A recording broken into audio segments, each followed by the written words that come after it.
Worded. All right, a square with perimeter of 52 feet. What does that mean? Every side equals. If the perimeter is 52, what is the measure of each side? Yeah, it's going to be 13, and that's because 13 plus 13 plus 13 plus 13 equals 52. All of our sides are congruent on a square. So you just had to do 52 divided by 4, and you got the measure of each of your sides. Now our area is base times height, or length times width if you're talking about a square. It is your two sides multiplied together, so that's 13 times 13, which is going to be 169 feet squared. So you should have that feet squared on there. That is a 169 feet squared. Are we all good on that one? All right, know how to do a problem like that. All right, let's go over homework questions.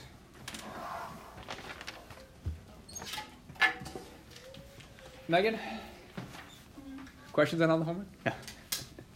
Twinkle. 12. Number 12? 12 is 12, right? All right. All right, it says, I'm on the right one, right? An equilateral triangle with perimeter of 18? Yep. All right, equilateral triangle of perimeter of 18. So let's go ahead and draw that. So the cool thing about an equilateral triangle is all of our sides have to be congruent. So that side, that side, that side. So to get the measure of each side, I'm going to take that 18, because the perimeter is all our sides added together, is that full length, and I'm going to divide it into 3 sections. So we'll have 18 divided by 3 is going to make this equal 6, this equal 6, and this equal 6. It is an evil triangle of 666. All right, so in order to do the area of a triangle, I need to have half the base times the height. That means I need to have a height. So let's go ahead and draw a height. That is my height. Well, since this is 6 and this is 6, that makes both of these triangles congruent, because we know that this angle is congruent to that angle. We know this angle is congruent to that angle, and we know our lengths are the same. So by angle, side, both of these triangles are going to be both the same size, which means that this 90 degrees is going to split this bottom in half as well. So right now it's at 6. So each of the smaller ones I just divided would be a 3 and a 3. So this is a triangle with sides 3, 6, something. That something is my height. So if I pull out that triangle right now, just that half of triangle, we're going to have something that looks like this.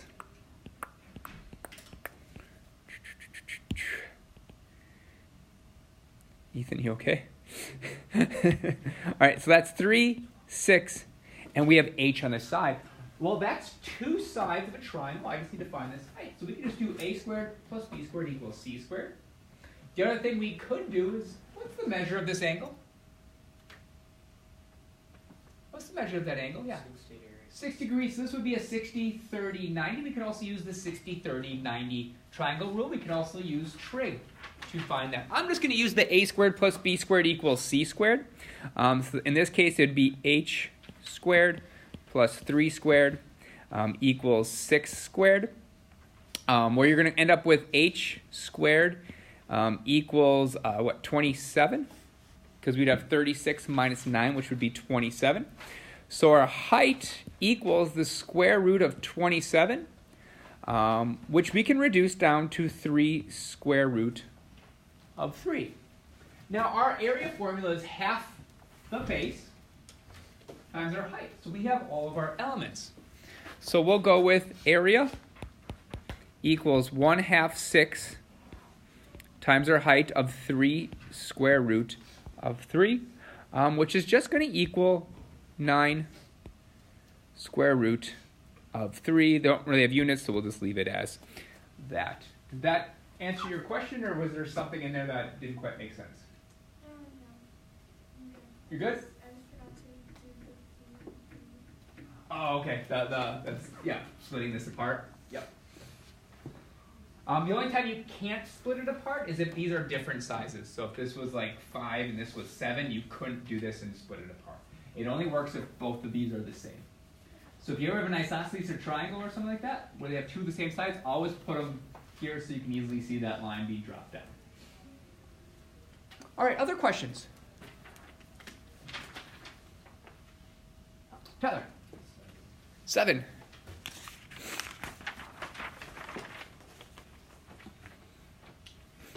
All right, so 7, let's go ahead and look at that drawing. We're going to talk about that actually today in class, but we'll do it right now too. I was just thinking if I should avoid it or do it now. All right.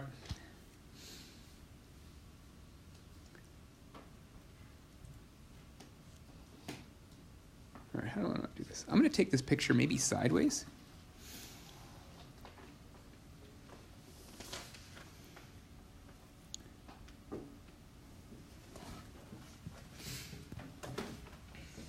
All right, we'll see if this makes sense to you.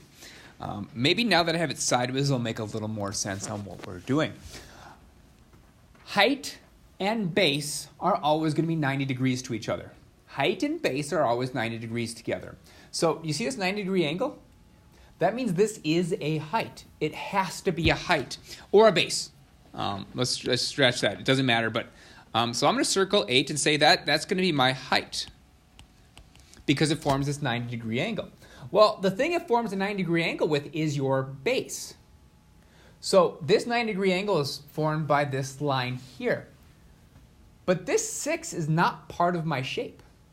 My base wouldn't be 11 because my base can only be this long or this long. So that means either one of these 5s are the base. In fact, if I put a right angle right here, you're going to see, well, you know what? This is the right angle, so this is our base. So with it sideways, we can say number 5 is our base. Now the area of a parallelogram equals base, which is 5, times our height, which is 8. So it's going to end up being 40. Is that a little clearer now that it's sideways? Sometimes it helps if it's sideways versus the other direction. Or are you still slightly... Just multiply the 5 by the 8. Okay. So that 90 degree tells you one of them is the base and one of them is the height. What was that? What's the point of the 10? There is no real point of the 10.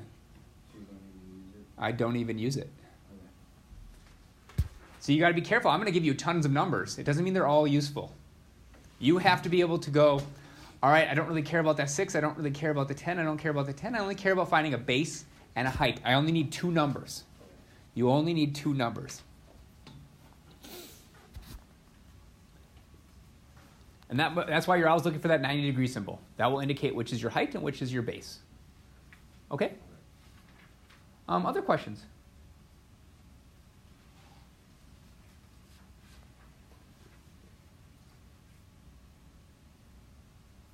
Going once? It's the hedge. So for number 4, yeah. Diagonals 4 and 6. Yep. Cut them. Can you what? Like, you know, if we like do that cross thing or whatever, and rob it. So you'd have a 2 and a 3? Yeah. Yeah, but here's the thing. So I gave you 2 formulas for the area of a rhombus. Yeah. I said one is base times height because it's a parallelogram, and the other one is half of 4 times 6. Yeah, I know what. So it's just diagonal times diagonal divided by 2. So you can't cut both of them in half because then you'd have 2 times 3, which would be 6, which wouldn't be big enough. So just stick with, if you know the 2 diagonals, just divide it by 2, and then you have your answer. I know what you're thinking, and you probably need to know that information soon because I might just give you 1/2 of something, and you have to know how to get all the other ones. But in that one, they gave you the 2 diagonals. Don't overthink it. Other questions from the homework? Those are all good questions. Those are really good questions today. Okay, now let's start today's lesson. Today's lesson is going to go really quick because most of it is you guys working. All right. This says find the area of the parallelogram in 2 ways. So we're going to look at this parallelogram in 2 ways. So, Tyler, this is a problem where you only need 2 of the numbers in both cases, but we're going to change it so the 2 numbers we're using will be different depending on how. So this might get a little clearer on how I can decide which is the height and which is my base. All right, so the first way we're going to deal with this is we're going to forget about all of those dashed lines on the bottom. And we're just going to focus on the parallelogram.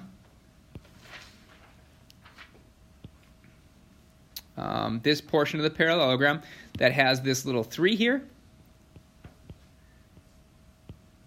and this 8 up here. Well, since it's a parallelogram, I can put the 8 down here as well. Now, see this 90-degree symbol? That means one of these is the height and one of these is the base because they're perpendicular to each other. That is your height and base. That's how you tell it is it's 90 degree. So that means your 3 is your height. So that's my h, and this 8 would be my base. So the area of this parallelogram is just base times height, so it's going to be 8 times 3 equals 24. Well, like the problem that Tyler pointed out, sometimes you won't be given this 3.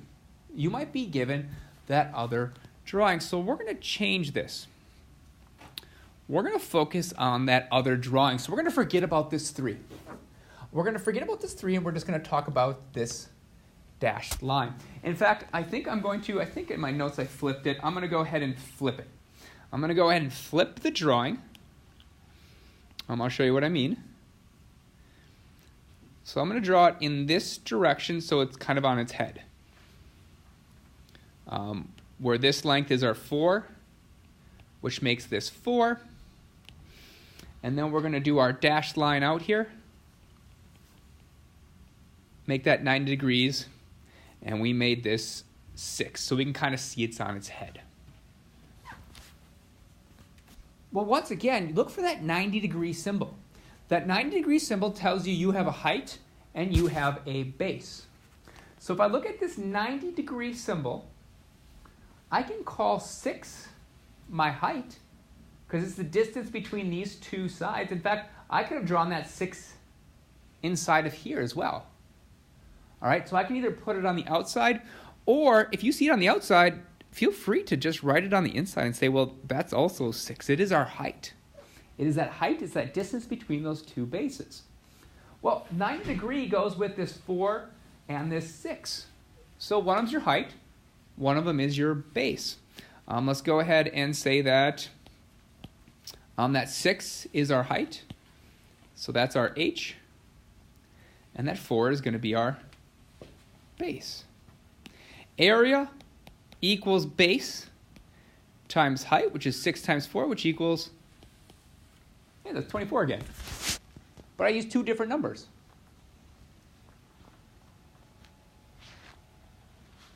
So Tyler, when you asked about that 10, there are times where you might have to use that 10.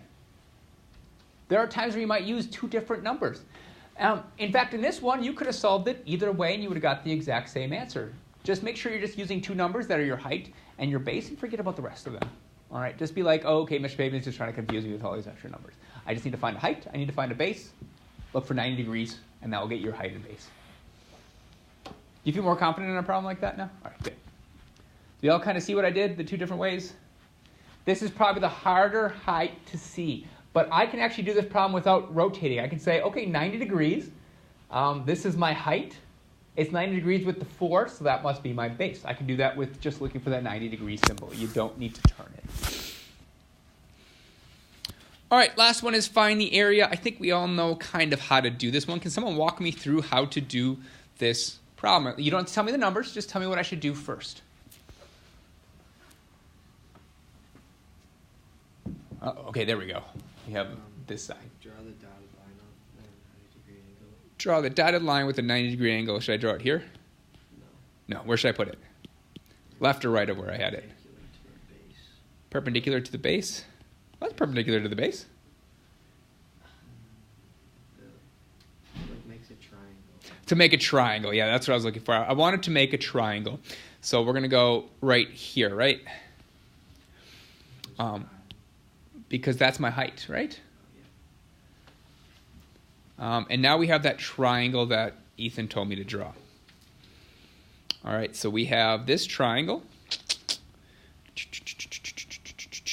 where this is 3. This is 60 degrees, which makes this 30 degrees. And that's 90 degrees. What's one way I could solve for that height? Light? The 30, 60, 90 way. The 30, 60, 90 way is the one across from 30 degrees is our S. The one across from our 90 degrees, or our hypotenuse, is 2S. The one across from our height is going to be our S square root of 3. So we're going to use the fact that 2S equals 3. So if I have 2S equaling 3, that means S equals 3 over 2. Well, we take that 3 over 2 and plug it in for our S there. We're going to come up with height equals 3 over 2. And I'm going to move that square root of 3 to the top of the fraction. That way it doesn't get lost in the bottom. It is 3 times 3 square root of 2 over 2. What's another way I could have got that h? What's a way, if you have your calculator on you, what's a nice little way to do it there? Someone besides Light, because he gave me the other answer. Sahaj? Maybe tangent, right? Well, maybe not tangent, because tangent is opposite over adjacent.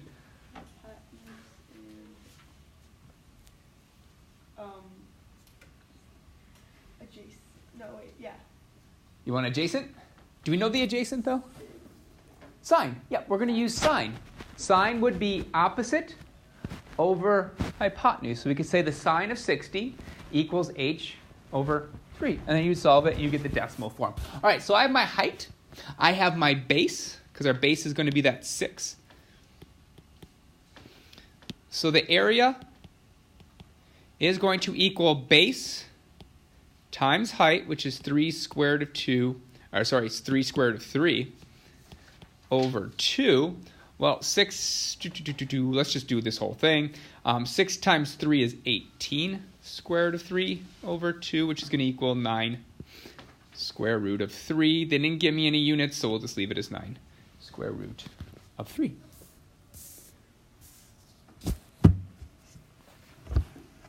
Know how to do 60, 30, 90, know how to do 45, 45, 90, and know how to use your trig functions. SOHCAHTOA. SOHCAHTOA. Sine is opposite over hypotenuse. Cosine is adjacent over hypotenuse. And tangent is opposite over adjacent. Really quick, because I hear this a lot. Everyone say sine. Everyone say cosine. Everyone say tangent. Now everyone say sine. Okay, I want to hear sine everything because I hear sin a lot. Yeah. I hear it a lot. And it's because it is the math's fault, because we write sin, which spells sin. But we drop the e, it's a shortcut. It is always sine. All right? The rest of the time will be for you to work. I also have your homework nearby so I can check it.